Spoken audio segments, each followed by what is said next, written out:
Halo semuanya, perkenalkan nama saya Nurifina Mawadah dengan nomor NIM 87733354487 dari program studi PGSD UPPJJ Jember Salur Genteng A.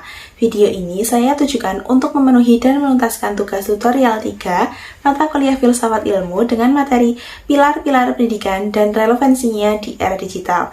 Pada presentasi ini saya akan membahas 4 hal utama, yakni makna pilar pendidikan sebagai dasar prinsip pendidikan menurut Ki Hajar Dewantara, relevansi serta tantangan penerapan prinsip tersebut di era digital, dan refleksi mengenai bagaimana pilar pendidikan dapat membantu menjawab berbagai soalan pendidikan saat ini.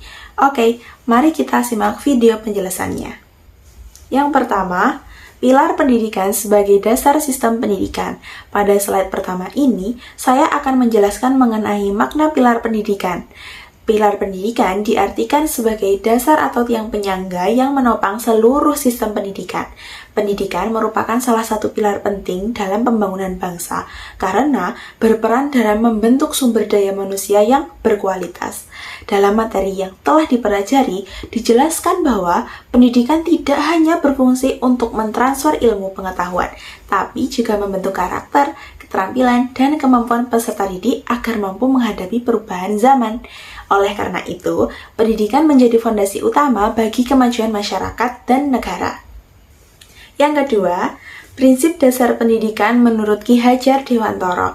Ki Hajar Dewantara sebagai Bapak Pendidikan Nasional Indonesia mengemukakan 3 prinsip pendidikan yang masih relevan hingga saat ini.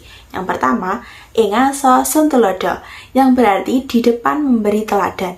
Guru harus menjadi contoh yang baik bagi peserta didik dalam sikap, perilaku, dan juga tindakan. Yang kedua, Ing Madya Mangunkarso, yang berarti di tengah membangun semangat. Guru berperan untuk mendampingi dan memotivasi peserta didik selama proses pembelajaran berlangsung. Yang ketiga, Tut Uri Handayani, yang berarti dari belakang memberi dorongan. Guru memberikan kepercayaan kepada peserta didik untuk berkembang secara mandiri sambil tetap memberikan arahan dan juga dukungan. Yang ketiga, relevansi dan tantangan di era digital. Dalam era digital, prinsip Ki Hajar Dewantara tetap relevan dalam menghadapi berbagai tantangan. Guru dituntut menjadi teladan dalam penggunaan teknologi dan literasi digital. Guru juga harus mampu membangun semangat belajar peserta didik meskipun pembelajaran dilakukan secara daring atau menggunakan media digital. Selain itu, guru perlu membimbing peserta didik agar mampu memanfaatkan teknologi secara bijak.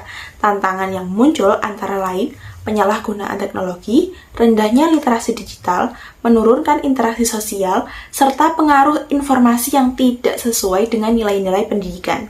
Oleh karena itu, guru tidak hanya sebagai penyampai materi saja, tapi juga sebagai pembimbing karakter di era digital. Yang keempat, refleksi terhadap persoalan pendidikan nasional.